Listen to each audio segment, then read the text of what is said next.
जी, अस्सलाम वालेकुम। पार्ट 3 आज का लास्ट पार्ट है। तकरीबन 45 मिनट्स तक ये चलेगा इंशाल्लाह, फिर आपकी छुट्टी हो जाएगी। ठीक है, फिर इंशाल्लाह 116 में कल मिलेंगे।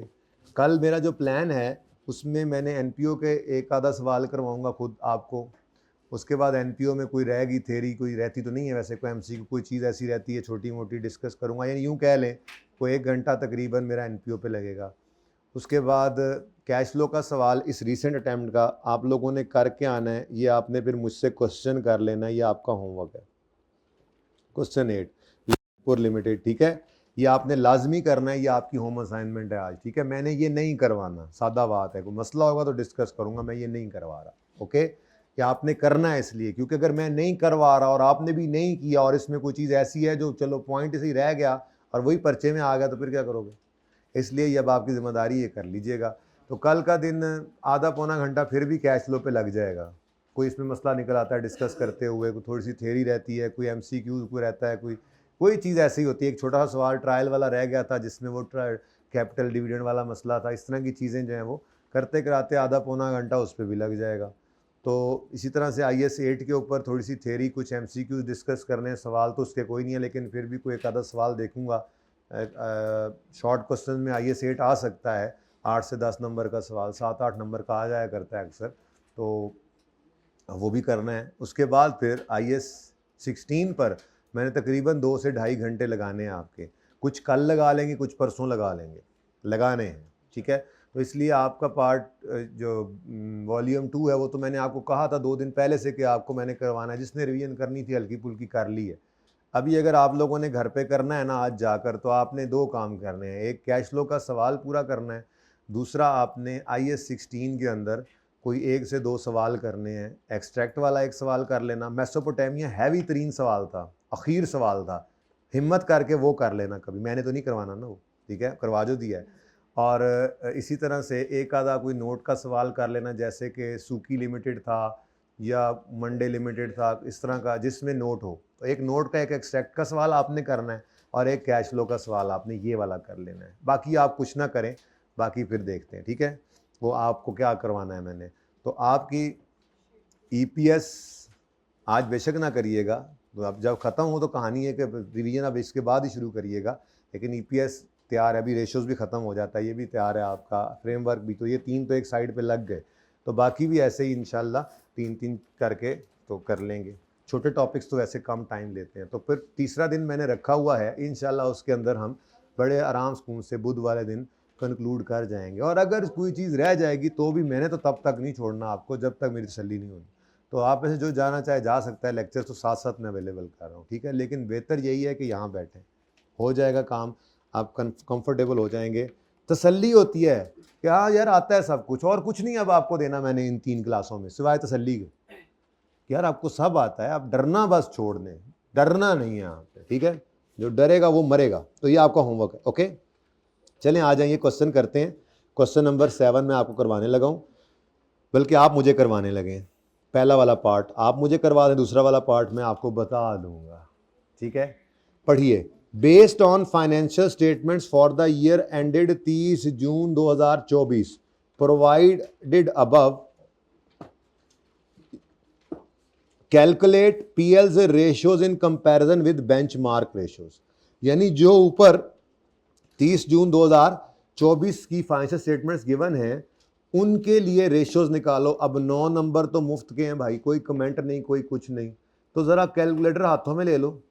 और जिनको भूले हुए हैं ना फॉर्मूलाज,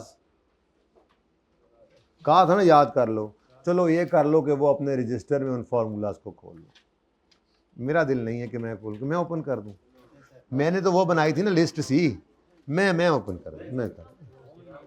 आप बताएंगे सही, लेकिन कहीं आप भूलेंगे तो फिर, तो इसलिए मैं अपने बच्चों के लिए ओपन कर लेता हूँ। हैं जी, कोई बात नहीं, मैंने कौन सा दिखा देनी है फिर, ये आपने खुद ही बताते जाना है इंशाल्लाह। ओ कितने गया, तो ये भी थोड़ा अंदाजा हो जाएगा कि हाँ हाँ अभी तक याद फिर रही है, यहाँ पे जो ज़रूरत पड़ेगी वो देख लेंगे। अच्छा जी, अब ज़रा सवाल पढ़ लेते हैं। दूसरे में वो कहता है briefly describe the effect of each management decision on PL's ratio indicating whether these actions help or adversely affect the attainment of benchmarks. इस सवाल ने बच्चों को खामखा फेल कराया, मतलब बच्चों ने समझा ही नहीं ध्यान से। बहुत आसान, कमेंट्स जब पढ़ता है ना बंदा, आप एग्जामिनर कमेंट्स भी आपको देने थे, चलो कल देता हूँ कॉपी करा के, आप भी डाउनलोड करके देख लें, कमेंट्स पढ़े ना, आपको उसमें देखकर पता लगता है कि यार बच्चे ये क्यों नहीं कर पा रहे थे। अब बड़ी सादा सी बात है कि जब ये रेशोज निकालनी है तो अन्य वाई निकालनी है। रेशोज निकालने के बाद इन्होंने कुछ स्टेप्स बताए हुए, इन स्टेप्स के बारे में वो कहता है बताओ कि इन एक्शंस की वजह से जो एक्शंस हैं उससे हेल्प मिलेगी या एडवर्स इफेक्ट आएगा ऑन अटेनमेंट ऑफ बेंचमार्क। बिल्कुल वही जो इंक्रीज डिक्रीज वाला आपको सिखाया हुआ है, ये वही था। नहीं चाहते क्यों यार इंक्रीज डिक्रीज से? तो मकसद कहने का सवाल तो यही 3 तरह के ही थे, जिसमें सबसे टेक्निकल इंक्रीज डिक्रीज ही था।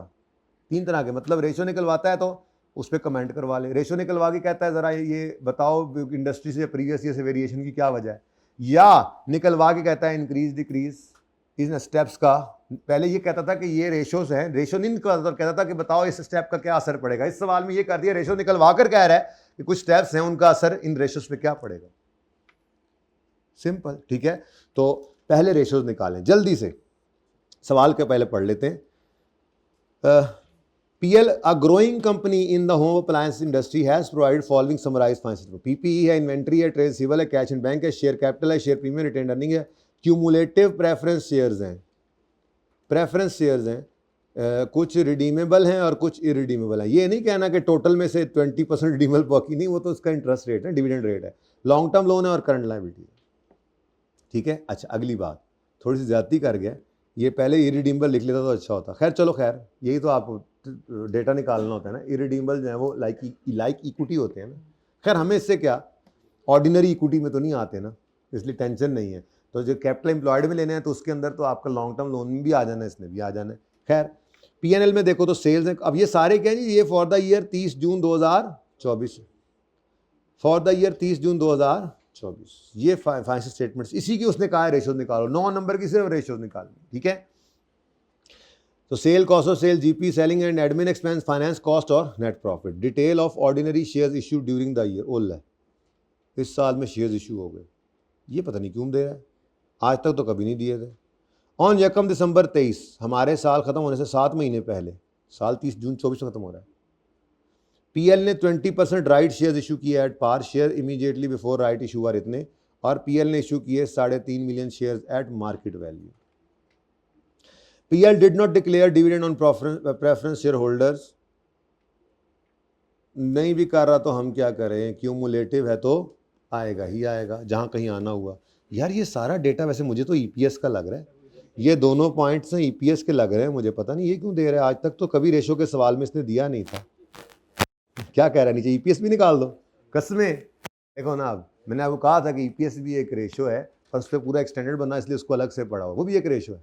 और उससे एक और रेशो भी निकलती है, PE रेशो, आज बताया है, वो इस लिस्ट में नहीं है। PE रेशो, EPS और PE रेशो आपकी इस लिस्ट में नहीं है जो इधर खुली हुई है। इसके नीचे होनी चाहिए थी 2 रेशोज, एक EPS और दूसरा प्राइस अर्निंग रेशो, मैंने उधर लिखी हुई है आपके किताब के अंदर, लेकिन जाहिर सी बात उस वक्त पढ़ा नहीं था ना, ठीक है। अच्छा चलें, अब a potential buyer has expressed interest in acquiring 100% share holding in PL। एक बंदा उसने कहा है मैंने बिजनेस सारा खरीदना है, लेकिन उसके लिए ज़रूरी क्या है कि PL ये फॉलोइंग बेंचमार्क रेशोज अचीव करे, ठीक है। Contingent upon PL achieving following benchmark ratios based on financial statement for the year 30 जून 2025 के अंदर, अगर अब 24 का डेटा गिवन हो, कह रहा है 25 के अंदर अगर PL ने ये रेशोज अटेन कर ली तो मैं सारी PL खरीद लूंगा। बेचने के चक्कर में होंगे ये लोग, तो इनको एक बायर आया, उसने जाहिर सी बात है उसने ऑफर किया कि जी मैं खरीदूंगा लेकिन ये रेशोज मुझे मिले तब। अच्छा जी, रिसेंट मैनेजमेंट डिसीजन क्या है, अब इन्होंने कहा यार बेच ही दो, बंदा आया गाहक लग गया, बेच दो, हमें वैसे भी मज़ा नहीं आ रहा इस काम में। तो मैनेजमेंट अब बैठ गई और उन्होंने क्या कहा है, to achieve benchmark ratios management of PL has made following decisions in July 2000। इस 30 जून 24 के बाद उन्होंने बैठ कर ये डिसीजंस लिए। अब देखो सवाल है पूरे सफ़े का, यहाँ से जो शुरू हुआ है सवाल और आगे रिक्वायरमेंट है, देख के परेशान हो गया, हालांकि उसमें निकला तो कुछ भी नहीं अभी तक। तो सवाल देखकर हुज्जम देखकर परेशान होने वाली कौम जो है ना वो इधर ही रह जानी है। और 2 दफ़ा सुकून से सवाल पढ़ के तीसरी बार अल्लाह का नाम लेके करने वाले सुकून से करते जाना है। सुकून से वैसे नहीं सुकून, वैसे सुकून वो तो मारे जाओगे। स्पीड पहले सवाल से ये बड़ा मसला होता है। पहला सवाल इतना साफ सुथरा बना के और आखिरी में खुद पढ़ें दोबारा समझ ना आए, ऐसा भी ना हो। पहले सवाल से स्पीड चुक के रखो, एवरेज सी लिखाई हो पहले सफ़े पे भी, कोई आपको लिखाई के नंबर नहीं मिलने, जो लिख रहे हो अगले को समझ आ जाए पूरे नंबर देगा। प्रेजेंटेशन मीन्स जो आपने लिखा वो अगले को समझ आए। नो डाउट अच्छा पेपर देख के दिल तबीयत बेहतर हो जाती है, लेकिन कोई गंदा मंदा पेपर देखकर नंबर नहीं काट सकता उसके ऊपर। प्रेजेंटेशन मीन्स आपने जो लिखा है अगले को समझ आ जाए, दैट्स इट। तो पहले सफ़े से ही, पहले सवाल से ही, सोल्यूशन 1 क्वेश्चन 1 से ही स्पीड में चुक के रखना है। पेन नवा ना करना शापर जो, पेन वो उठा के ले जाना जो पूरे महीने में इस्तेमाल, 10-12 पेन अपने कमरे में फैला देना, जिनमें से कभी कोई उठा के लिख रहे हो, कभी कोई उठा के लिख रहे हो। एक ही तरह का पेन यूज़ करना, जो करते हो वही करना। नवी नस्ल का पेन ये मेरी खाला ने अमेरिका से भेजा है, शापर जो काट के वो पहली बार आधे घंटे बाद हाथ जो है ना वही दुख रहा है भाईजान। तलवार ट्रेनिंग में और थी और जंग में और तलवार पकड़ ली, तो खेत तुसी जंग करनी।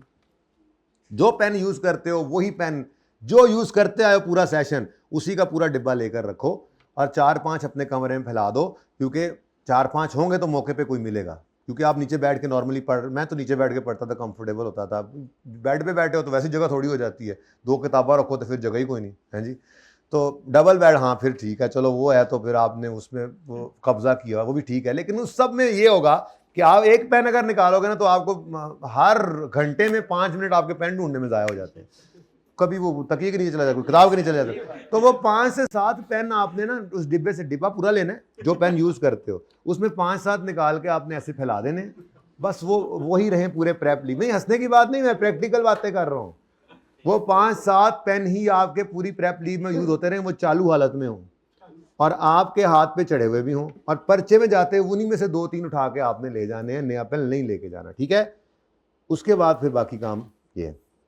तो पूरा सवाल करने के बाद आपको लगेगा कि इसमें कुछ था ही नहीं, ठीक है। खैर चलें, अब वो कहता है इन रेशोज़ को अचीव करने के लिए मैनेजमेंट ने सोचा है कि purchase from major supplier will now be made on cash basis to avail discount not available on credit purchase. हमारे पास जो हमारा जो क्रेडिटर था, सप्लायर था, उससे हम उधार पे लेते थे चीज़ें, डिस्काउंट कैश वालों को था। हमने कहा इससे कैश पर लेकर डिस्काउंट लेते हैं। अब पैसे तो चाहिए, अगर उससे इकट्ठी परचेज करनी है तो पैसे तो चाहिए। ये कहाँ से पूरे किए? कहता है the increase working capital demand will be met by acquiring a bank overdraft facility. आगे ना पढ़ो, आगे ना पढ़ो।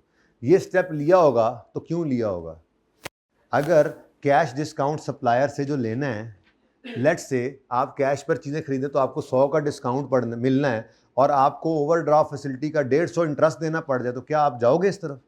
आप ये स्टेप कब ले रहे होगे? जब आपको डिस्काउंट 100 रुपये मिल रहा है अगर, तो आपको बैंक से लोन जो है वो 70-80 रुपये की कॉस्ट पे पड़ रहा है, तो आप कहोगे यार बैंक से लोन ले लो और इससे डिस्काउंट ले लो, नेट में तो 30 रुपये बच ही रहे ना। ये तो आपने सोचना था, मतलब प्रैक्टिकली ज़िंदगी में बैठे हुए। ये उसने खुद बता दिया कि इनकी सिचुएशन क्या है। कहता है the saving from discount are expected to exceed the interest on, यानी कि नेट में देखा जाए तो डिस्काउंट रिसीव होकर एक्सपेंस कम हुआ, परचेज कम हो गई, और दूसरी तरफ इंटरेस्ट एक्सपेंस बढ़ा, लेकिन नेट करें तो प्रॉफिट बढ़ा है। और बोलो यानी कि इससे क्या होगा? Net profit. तो बल चलो ये उसी वक्त देखेंगे जब आते हैं बारिश, ठीक है। अगला कहता है fresh issue from redeemable, fresh issue of redeemable preference shares will be made to finance the installation of a solar system.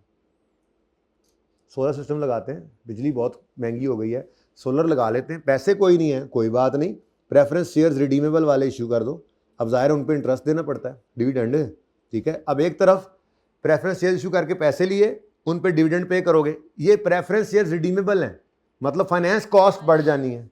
लेकिन दूसरी तरफ बिजली का खर्चा कम होगा, सोलर लग जाएगा। तो अब ये अगेन वही बात है, ये डिसीजन लेने वक्त आप क्या सोचोगे कि इंटरेस्ट प्रेफरेंस शेयर्स का, डिविडेंड प्रेफरेंस शेयर्स का, अगर वो लेट से 100 रुपया पड़ रहा है और बिजली की सेविंग 150 आ रही है, तो कर लेंगे कि चलो कुछ अरसे बाद उनके पैसे भी वापस कर देंगे और ये सेविंग भी है। और अगर सेविंग इलेक्ट्रिसिटी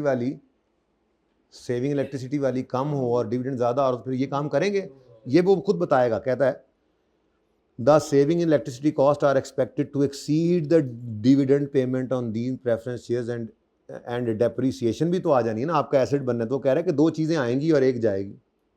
मतलब इलेक्ट्रिसिटी क्या होनी है, कम होनी है स्टेप से, लेकिन दूसरी तरफ डिविडेंड फाइनेंस कॉस्ट के अंदर ये बढ़ना है, और डेप्रिसिएशन भी एडमिन एक्सपेंस के अंदर। तो बहरहाल ये दो अलग अलग चीज़ें, लेकिन वो कह रहा है कि ये इलेक्ट्रिसिटी का खर्चा इतना ज़्यादा बचना है कि छोटे छोटे बढ़ने वाले को खा जाएगा और नेट में खर्चे को कम ही करेगा और प्रॉफिट बढ़ाएगा।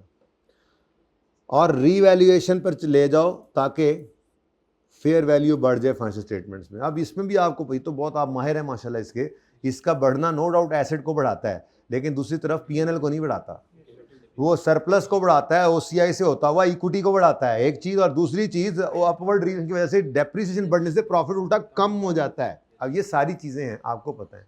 तो पहले 9 नंबर मुफ्त के लेकर ये 7 नंबर भी बड़े आसान थे, आपने हर स्टेप को पकड़ना है। उसने क्या कहा है, ब्रीफली डिस्क्राइब करो इफेक्ट हर मैनेजमेंट डिसीजन का पीएल की उन रेशियोज पर जो निकाली हैं आपने, और बताओ कि ये एक्शंस हेल्प करेंगे या एडवर्सली इफेक्ट करेंगे बेंचमार्क को अटेन करने में, मतलब इंक्रीज डिक्रीज।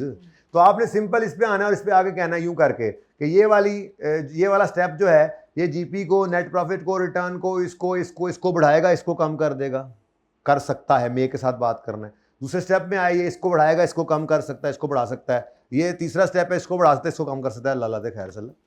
मुश्किल या आसान? अब मैं तो कहता हूँ रेशो निकली हुई हैं, रेशो में कोई मसला है नहीं, ठीक है। रेशोज आप खुद निकालेंगे, मैं सोल्यूशन पे जाता हूँ, ठीक है। ओके, क्या निकलवाऊँ रेशोज? रेशोज निकलवाना गुनाह होगा इस वक्त, जो इतना कीमती वक्त आपका मैं ज़ाया करूँगा, लेकिन आपने इसको निकालना है।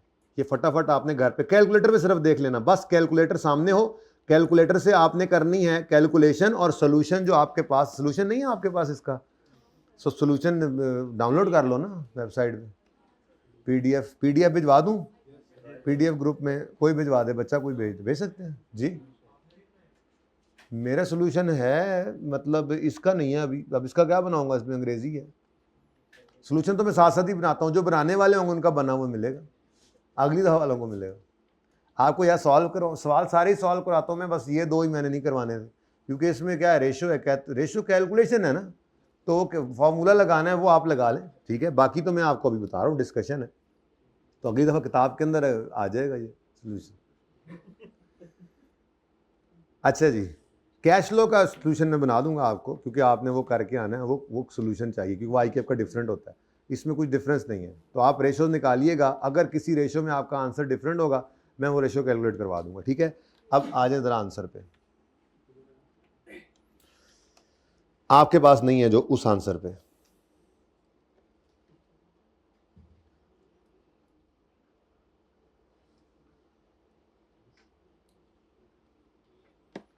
ले जी। रेशोज की कैलकुलेशन हो गई इन सब की, इन सब रेशोज में कोई रेशो आपको प्रॉब्लमेटिक लगे आपने कल पूछ लेना है, नहीं मैंने देखी है सब सीधी सीधी। EPS अपने अल्लाह ने बड़ा मुश्किल काम किया कि रेशो सवाल से EPS में इतना आसान काम था, बस EPS निकालनी, आपको पता है प्रॉफिट गिवन है और weighted average number of shares है, लेकिन आपने प्रॉपर कैलकुलेशन करनी है इसकी। देखो ना 9 नंबर थे इसके, जस्ट फार्मूलाज यूज़ करने हैं आपने, ओके। टाइम ज़ाया होगा अगर मैं आप रेशोज करवाऊँ, पर टाइम इस वक्त आपका कीमती है सबसे ज़्यादा, ठीक है। अब आते हैं असल जो मुश्किल काम था इसमें, वो क्या था।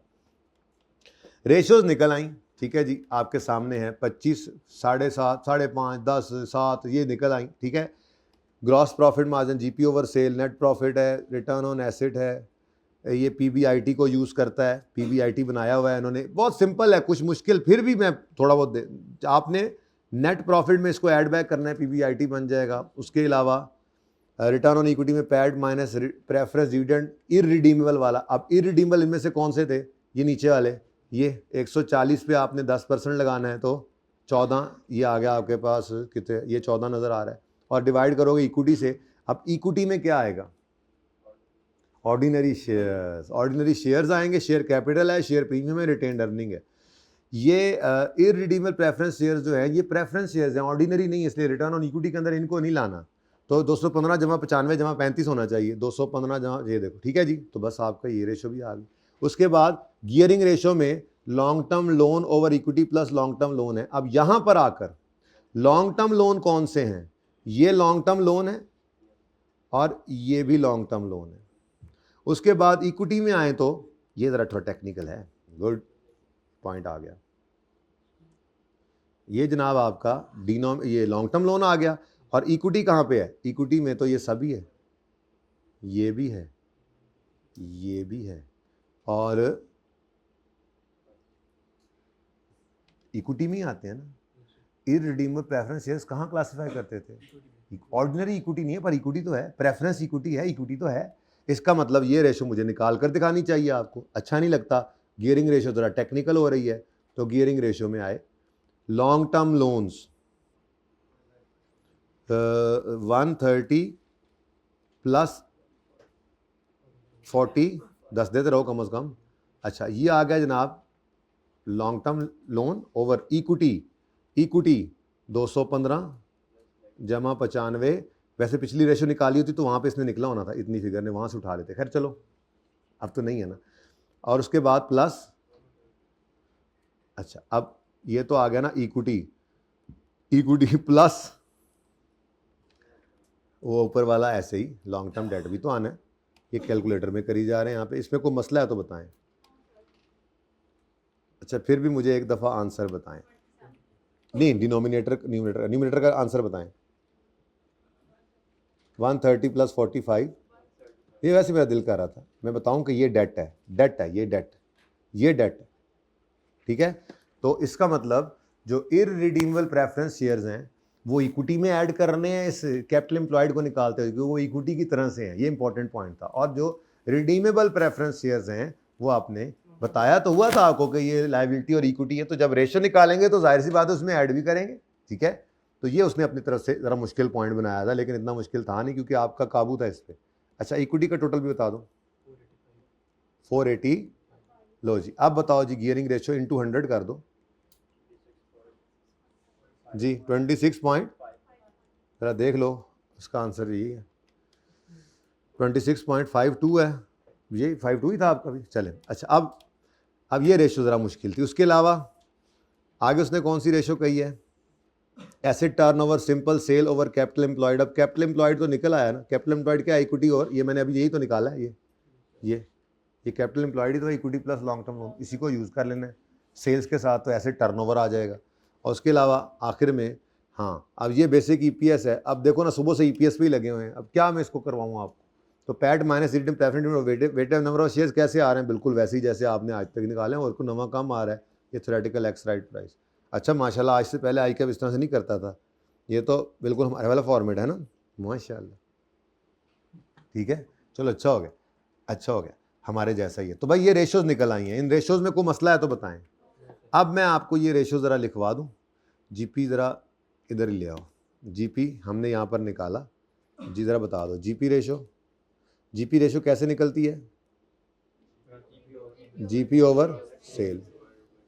अच्छा, दूसरी रेशो कौन सी है जी? ऊपर देखो, नेट प्रॉफिट रेशो। ज़रा मैं लिख रहा हूँ वैसे फॉर्मूला जी, नेट प्रॉफिट ओवर सेल्स। उसके बाद कौन सी है जी? Return on asset. Return on asset कैसे आता है जी? PBIT over average. नहीं बताया तो टोटल एसेट्स ले लेंगे, ऐसे ही है। आपने रेशो में भी यही लिया, जो रेशो में लिया वही लिख दो यहाँ पे। चुप हो तो हमेशा आपने टोटल एसेट्स ही लेने हैं, ठीक है। आगे बढ़ो। नेक्स्ट है रिटर्न ऑन इक्विटी, आपका फेवरेट रिटर्न ऑन इक्विटी जी, पीबीआईटी ओवर एवरेज जी।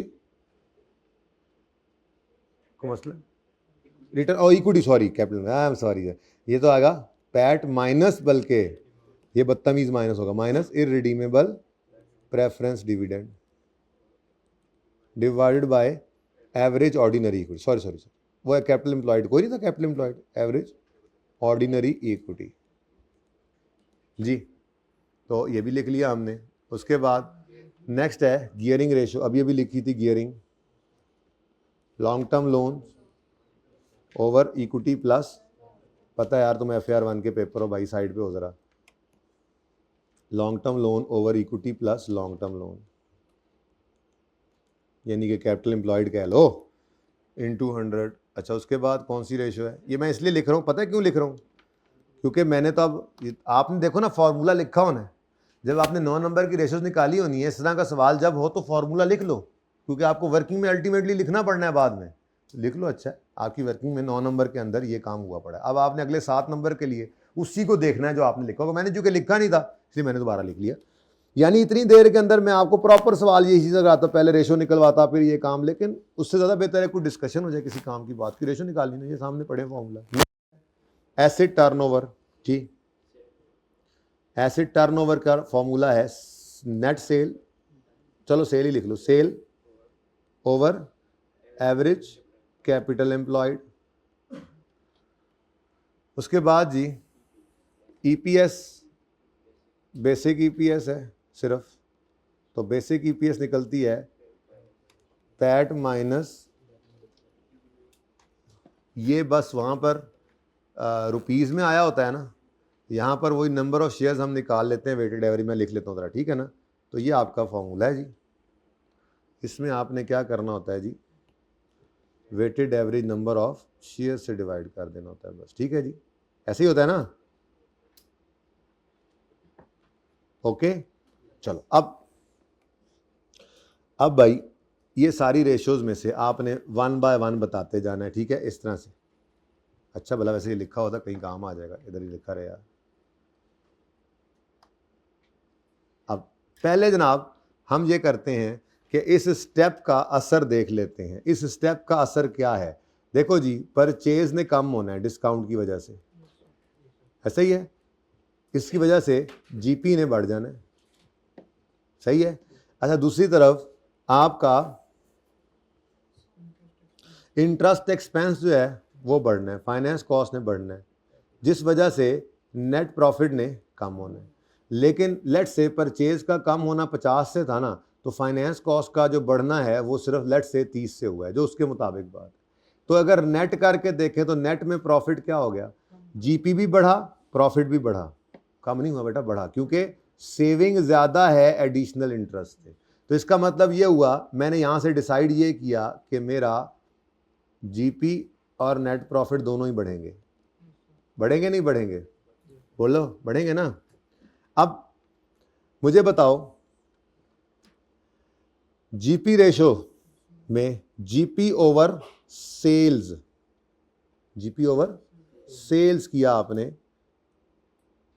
तो जीपी बढ़ रहा है, सेल पे तो इसका कोई असर है नहीं, न्यूमरेटर बढ़ने से रेशो, तो मैं यहाँ पर लिखूंगा, जैसे भी लिख लेना, जीपी ने बढ़ना है। नेक्स्ट, नेट प्रॉफिट बोलो बढ़ेगा। नेक्स्ट, रिटर्न ऑन इक्विटी में पैट पड़ा होता है ऊपर, पैट, और बोलो पैट पड़ा है ना ऊपर, तो पैट क्या होगा, बढ़ेगा, पैट बढ़ेगा, क्यों नहीं बढ़ेगा, तो रिटर्न ऑन इक्विटी भी बढ़ जाएगा, फिर न्यूमरेटर जो बढ़ गया, ना इस पे कोई असर पड़ना है इसका, ना इस पे कोई असर पड़ना है। और आप कहोगे नहीं जी उसका असर पड़ना तो है, वो अल्टीमेटली पैट का बढ़ना रिटेन्ड अर्निंग में जाता है, तो भाई ठीक है, फिर देख लो कमज़ोर कौन है, तो कमज़ोर तो फिर भी पैट ही है ना, इसी को ही असर डालेंगे, ठीक है।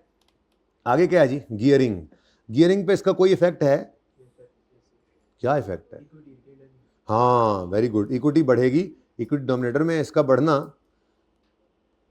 बढ़ना, डिनोमिनेटर का बढ़ना रेशो को, और एसेट टर्नओवर में एवरेज कैपिटल एम्प्लॉयड, क्योंकि इक्विटी ने बढ़ना है तो कैपिटल एम्प्लॉयड ने भी बढ़ना है ना, और बोलो कि नहीं, और समझ आ रही है, वैसे करना ये भी आपको ही चाहिए था, खैर चलो, फ़ायदा क्या आया फिर, एसेट टर्नओवर कम हो गया, नहीं, ओके, डिनोमिनेटर बढ़ा, एसेट टर्नओवर कम हो जाएगा, ठीक है। और उसके बाद बेसिक ईपीएस में पैट आपका बढ़ना है, तो बेसिक ईपीएस जो है वो बढ़ जाएगी। अब आपने इसको जुमले की फॉर्म में लिखना है।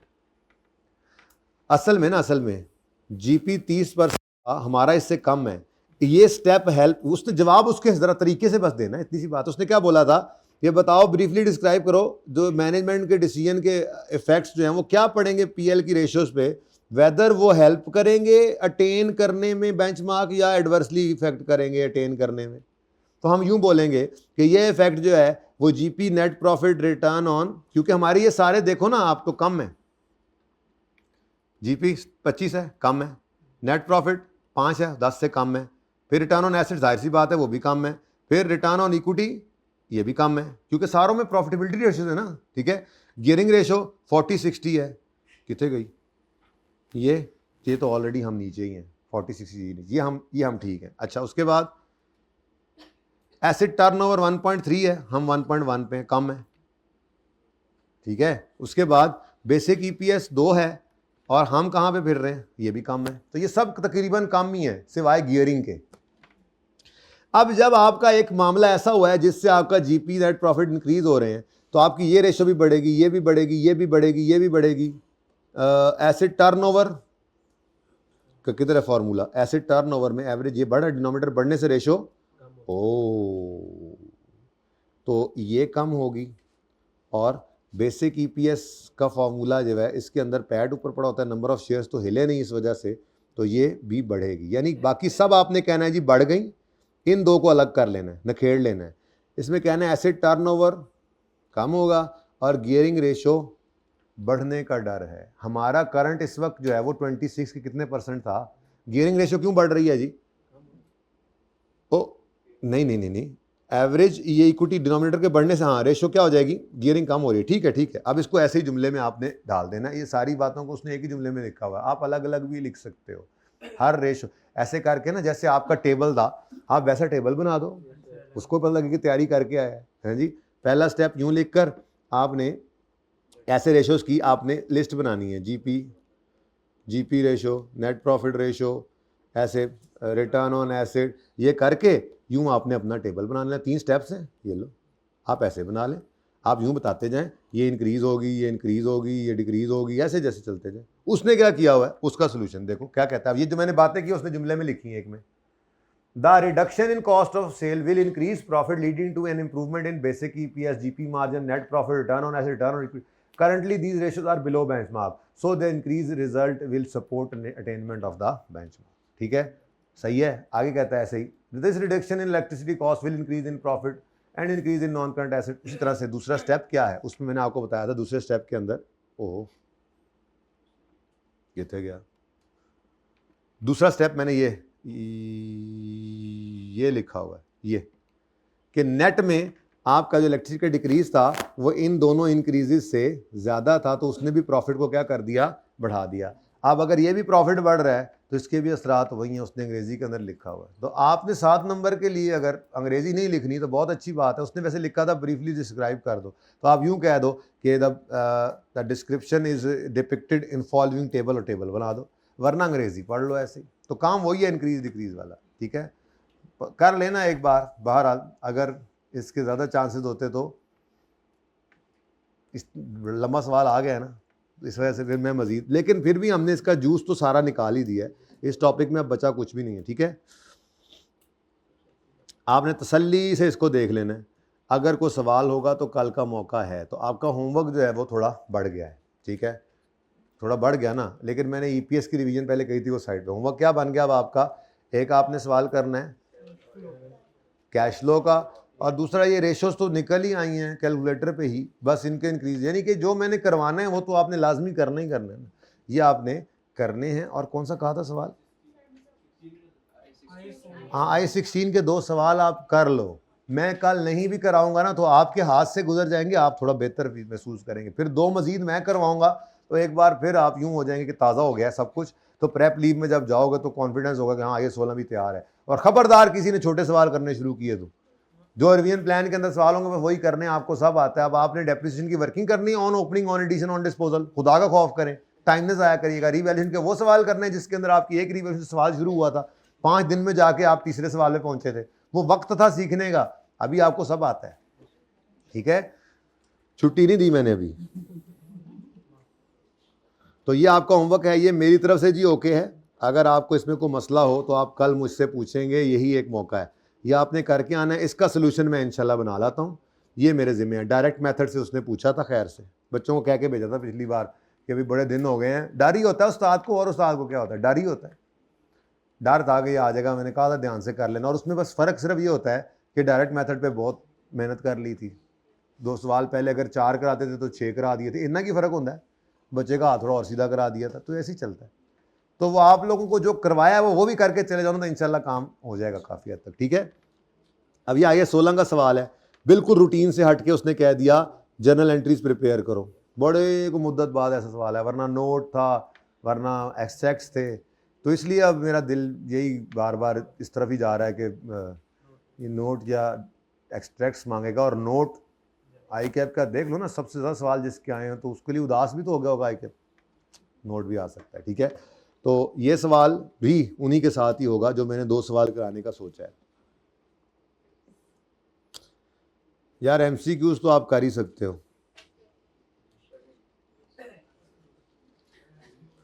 ठीक है, अब कल का प्लान है आपके साथ, कर लेंगे तो अच्छी बात है, वरना मैंने तो करवानी है ये कल MCQs। ठीक है, अब कल का प्लान मेरा ये है कि मैंने आपको NPO के 2 सवाल करवाने हैं तकरीबन 1 घंटे में। उसके बाद मैंने आपको कैश फ्लो का के ऊपर तकरीबन आधा पौना घंटा मेरा लगना है। IAS 8 के ऊपर भी आधा पौना घंटा लग जाना है। उसके बाद मेरा दिल ये है कि मैं IAS 16 को शुरू करूं। दोनों काम ना कर सकूं जो सोचें, तो एक आज हो एक कल हो, ताकि ये भी 2 दिन पे फैल जाए। तो आपको इसीलिए मैंने होमवर्क के अंदर 2 सवाल कहे हैं। मेसोपोटामिया बहुत ही गंदा सवाल था, लेकिन चंगा है, हाले टाइम हैगा, आप भी कर लो। एक्सट्रैक्ट्स वाला फिर एक मैं भी करवा दूंगा। ठीक है, उसके बाद PPE के अंदर आप सिर्फ वही कर लेना, वो सूकी लिमिटेड ज़रा आसान सा सवाल था, ज़रा फॉर्मेट्स ज़रा सारे रिवाइज हो जाएंगे। मैं फिर आपको एक सवाल मैं भी नोट तक करवा दूंगा। इससे हमारा IAS 16 अच्छे से रिवाइज हो जाएगा। फिर उसकी थेरी, उसके MCQs कुछ भी रहता है वो मैं इंशाल्लाह आपके साथ डिस्कस करूंगा। ठीक है, चलिए आ जाए, बल्कि MCQs आप कर ही लेते हैं। नहीं, आप IAS 16 का सवाल नहीं हो सकता तो MCQs तो कर सकते हैं ना हम, क्या ख्याल है?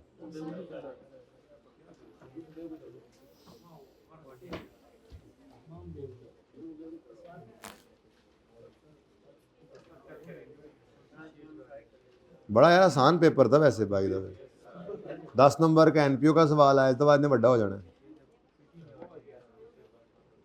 चलो MCQs पढ़का दें, जो टाइम हो अच्छा होता है वो हो जाए। देखें जी, इधर 11:30 छुट्टी है इंशाल्लाह, 10 मिनट हैं, 10 मिनट ये MCQ करते हैं। हो सकता है स्टेटमेंट चेन इक्विटी का चैप्टर जाए, उसके MCQs पे चले जाएं, कुछ भी हो सकता है होने को। चले 10 मिनट हैं, चलिए।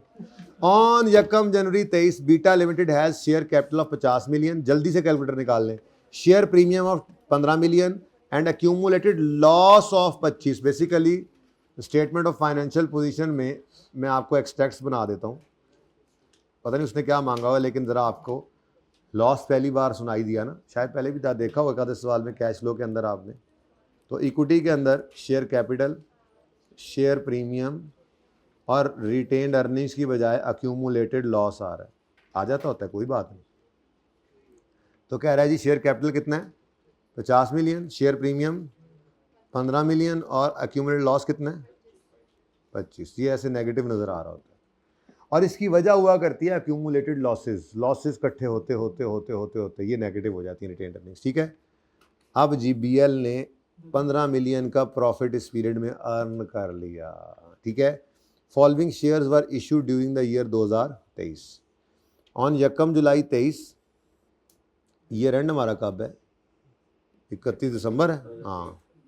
On 1 July 23 10% right shares were issued at 20 पर share with a transaction cost of 1 million. MCQ है क्या है, पूरा सवाल है। On 1 November bonus shares were issued at a ratio of 1 share for every 5 shares held. Which of the following reflects the correct balances on 31 December 23? Share capital, share premium, retained earnings. मेरे ख्याल में तो उसने statement of changes in equity का हमसे MCQ पूछ लिया, ठीक है ना, क्या ख्याल है? तो ओपनिंग ये 1 जनवरी के थे, मैंने गलत लिखा यहाँ पे हमारी, अगर बैलेंस शीट हमारी एज ऑन 31 दिसंबर, बताइएगा ज़रा, 31 दिसंबर 23 है ना, तो ये 31 दिसंबर 2022 के बैलेंसेज हैं जो उसने दिए हैं। तो अपनी चेंज इन इक्विटी का फॉर्मेट बनाइए स्कून से, उसके अंदर इनको ओपनिंग लिखें। आपने तो कई बार ऐसे सवाल किए, बस आइडेंटिफाई क्या करना होता है कि सवाल को कैसे करना, शुरू कैसे करें। हमने कभी सवाल बदल के तरतीब पे किया ही नहीं था, हर सवाल एक ही तरतीब पे किया था। तो ये मुझे चाहिए जी। ओपनिंग शेयर कैपिटल गिवन है, शेयर प्रीमियम गिवन है, रिटेन्ड अर्निंग्स ही लिखेंगे वो गिवन है, ठीक है जी। 50 था, 15 था और 25 नेगेटिव, ठीक है जी।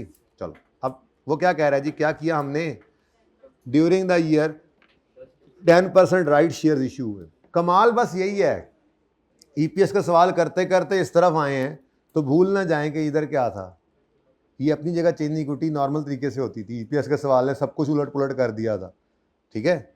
तो बस कमाल यही है, और क्या तैयारी और किसे कहते हैं, राइट। क्या कहता है जी, बीएल ने अर्न किया प्रॉफिट कितना, 15 मिलियन बेटा अर्न प्रॉफिट। अब चुप कर जाओ, बस 5 मिनट रह गए, चुप कर जाओ, ठीक है। 10% राइट शेयर इशू हुए हैं 20 पर शेयर पे with a transaction cost of 1 million. मुझे याद है हमने राइट इशू की यहाँ पर डायरेक्ट एंट्री करनी शुरू कर दी थी, ठीक है। कि अगर 50 रुपीज़, ये रुपीज़ के अंदर होता है सारा कुछ, ये आप निकल आओ ईपीएस से, रुपीज़ इन मिलियन, ये रुपीज़ हैं, रुपीज़, ठीक है। तो हमने कहा हुआ था कि 50 रुपये को डिवाइड करें 10 से, ये number of shares immediately before right issue आएंगे, इनको मल्टीप्लाई करें 10% से, ये जो आंसर है कितना है वैसे जी, ये एमसीक्यू चेक करो ये करना पड़ता है ऐसे कभी कभी, 2 नंबर अर्न करने हैं, 3 से 4 मिनट हैं, ठीक है, 3.5 मिनट। अच्छा जी, कितने शेयर्स आते हैं, पॉइंट, इसको मल्टीप्लाई करें इशू प्राइस से। इशू प्राइस क्या है, वर इशूड एट, बस ठीक है, इसको इंटू 20 कर दें, और उसके बाद 10 रुपीज़ को शेयर कैपिटल में डालना है और बाकी 10 को, तो कैलकुलेटर आपके पास है, 0.5 इंटू 10 करो, 0.5 इंटू 10 करो, सुभान अल्लाह, एंट्री हो गई, सही है। अच्छा, उसके बाद ट्रांजैक्शन कॉस्ट आ गई। क्या सिखाया था आपको, शेयर प्रीमियम पड़ा है तो पहले उसको इस्तेमाल कर लो, तो ये share premium debit cash credit को मसला, आगे बढ़ो। उसके बाद क्या हुआ, बोनस शेयर्स 1 नवंबर को इशू हुए हैं, यहाँ पे कोई टाइम फ्रैक्शन फ्रैक्शन नहीं है, टेंशन नहीं लो, बोनस शेयर इशू हुए हैं in the ratio of 1 for every 5। अब इस टॉपिक में आपको कहा था हमने 1 for 5, मुझे हमें पसंद ही नहीं है, 1/5 करना है, इंटू 100 करना है, कितना आता है जी, 20%, बस ले आओ इसको, ठीक है जी। तो ये ट्रांजैक्शन, इधर आ गया जी बोनस इशू। अब बोनस इशू जो है ये, अब देखो इमीडिएटली बिफोर राइट इशू क्या सूरत हाल है, 50 जमा 5, 55 हो गया ना। इस 55 के ऊपर आपने 20% लगाया। अब जी, अब 11 को आपने या इधर से माइनस करना है या इधर से। सवाल में वो कहता है bonus shares were issued at a ratio of, कहीं पे लिखा हुआ है एज डिविडेंड इशू हुए, नहीं हुए तो फिर कोई बात नहीं, ठीक है। अब अगर मिसाल के तौर पे बाद में ऑप्शन उसमें से निकलता ही नहीं है तो फिर वो दूसरा भी कर लेंगे, फिगर्स दिए, लेकिन इंशाल्लाह निकलेगा जी। तो आपने शेयर प्रीमियम को इसलिए यूज़ करना है कि एज डिविडेंड नहीं है। कितना आता है जी, 11, यहाँ से माइनस करके यहाँ प्लस कर दिया आपने, तो शेयर कैपिटल कितना हो गया जी, पहला, एक तो सही हो गया, ये पहला भी हो सकता है, चौथा भी हो सकता है। अब इनमें से ये तो पक्का है ना, क्योंकि ये तो सही आना, ये तो इधर ही आना था ना। अब मसला सिर्फ ये है कि ये इधर आना था या इधर, तो इसका मतलब ए और सी में से, डी में से कोई हो सकता है, बी और सी तो नहीं है, शुक्र है। आगे बढ़ो, शेयर प्रीमियम है 8, अच्छा सॉरी, और बी में भी है बी में भी है 8, नेक्स्ट है सुभान, माइनस, सही है। लो जी, को और चीज चेक करो, 66, 8 और 10, ये बी ऑप्शन है, बी ऑप्शन। ये बस काम का एमसीक्यू था जो हमने कर लिया, ठीक है। बाकी हम फिर भी करेंगे, काम के ना भी हो तो हमने तो करने। मैं सोल्यूशन है आपके पास, किसी के पास ओपन है, ठहरो फिर देख लेते हैं ना, 7 ओपन तो कर ले, ठहर जाओ 1 मिनट। बी ऑप्शन 66, 8 और -10, ठीक है जी। तो नेक्स्ट, फटाफट, शाबाश। सिग्मा लिमिटेड बोरो 10 मिलियन, ओह यार बोरिंग कॉस्ट आ गया, थोड़ा सा भूले हुए हैं, चलो इसको ज़रा पेंडिंग करते हैं, हाँ नहीं इसको ज़रा पेंडिंग करते हैं, इसीलिए कह रहा हूँ। Which of following is not a source of selecting and applying accounting policy and try asset with, ये वो चीज़ है जो अभी पढ़ानी है आपको, जिसके लिए कह रहा हूँ आधा पौना घंटा लगना है। चलो फिर भी ज़रा पढ़ के देखते हैं। मतलब इंपॉर्टेंस बता रहा हूँ आपको कि इन क्लासेस में जो कर रहे हैं देखो उसमें से पर्चा आ रहा होता है। रनिंग उस वक्त चल रहा होता है ना, रनिंग अगला टॉपिक शुरू हो गया, वो इतना वजनी हो गया, वो नजर नहीं आ रहा, को टाइम नहीं मिल रहा, तो जो छोटी मोटी चीज रहेगी वो रहेगी। भाई रह तो गई है, पर्चे में तो नहीं ना छोड़ के जा सकते।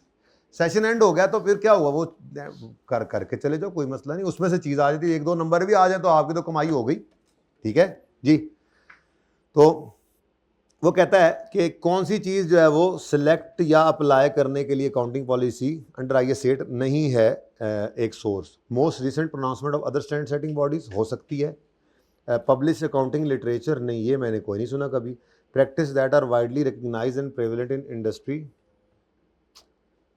देख सकते हैं उसने कितना कहा है, कौन सा नहीं है। अच्छा, और international financial reporting guideline develop by the entity. असल में आपको कहता है वो स्टैंडर्ड, ये कहते हैं कि आपने अकाउंटिंग पॉलिसी सेलेक्ट करनी है तो सबसे पहले देखो जिस चीज़ के बारे में ये अकाउंटिंग पॉलिसी सेलेक्ट करने जा रहे हो उसके बारे में कोई स्टैंडर्ड मौजूद है। जैसे मिसाल के तौर पे इन्वेंट्री है आपके पास, अब आपने उसके लिए कोई पॉलिसी सेलेक्ट करनी है तो उसके लिए स्टैंडर्ड मौजूद है। ठीक है, अगर कोई स्टैंडर्ड मौजूद नहीं है तो फिर आप ये देखो कि किसी करीबी कोई और स्टैंडर्ड सेटिंग बॉडी है, जैसे हम लोग जो है वो IFAC के अंडर IFRS को देख रहे हैं, तो US generally accepted accounting principles, US gaps जो होते हैं वो भी हैं। तो अगर उनके पास ऐसी किसी चीज़ का कोई स्टैंडर्ड मौजूद है तो आप उसको यूज़ कर सकते हैं। और अगर ऐसा भी नहीं है तो फिर आप फ्रेमवर्क की तरफ जाते हैं। फिर कहाँ जाते हैं जी? फ्रेमवर्क की तरफ। ठीक है, तो ये चीज़ें मैंने वहाँ पे आपको पढ़ानी है। अब वो क्या कहता है जी, international financial reporting guideline develop by the entity, जो है ये एक अजीब बात है। उसने अच्छी भली कहानी यहाँ पे चलाते चलाते लाकर यहाँ पे क्या कह दिया, डेवलप्ड बाय एंटिटी। भाई इंटरनेशनल फाइनेंशियल रिपोर्टिंग जो है वो IFAC हमें जो देता है तो वो स्टैंडर्ड्स हैं। IFRS जो हैं वो हमारी ये एंटिटी थोड़ी बना रही है बैठी हुई, हमारी एंटिटी स्टैंडर्ड छापती है। आपने समरी बना ली, आप जब बड़े होंगे, आप जब कैफ के बाद जाएंगे, उसके बाद क्वालिफाई करके इंडस्ट्री में जाएंगे तो आप एक समरी बना लेते होते हैं। जैसे आप FAR 1 के बच्चे, FAR 2 में आप जाएंगे, आपको सवाल नज़र आएंगे, आपको एक स्टैंडर्ड कहेगा कि जी ये डिस्क्लोजर है, तो ये डिस्क्लोजर की जो है ना वो समझ नहीं आ रही, तो उन्होंने कहा एक समरी बना के दो। IFRS 9 के अंदर ही है एक सवाल, पास पेपर के अंदर आया हो, ये समरी बनाई है जी, जूनियर ने चेक करो ज़रा, आपने उससे गलतियाँ निकालनी थी। तो ऐसे ही आप समरी बना के रख लेते हैं। तो आपकी समरी कोई स्टैंडर्ड थोड़ा ही होता है, तो आपने डेवलप किया।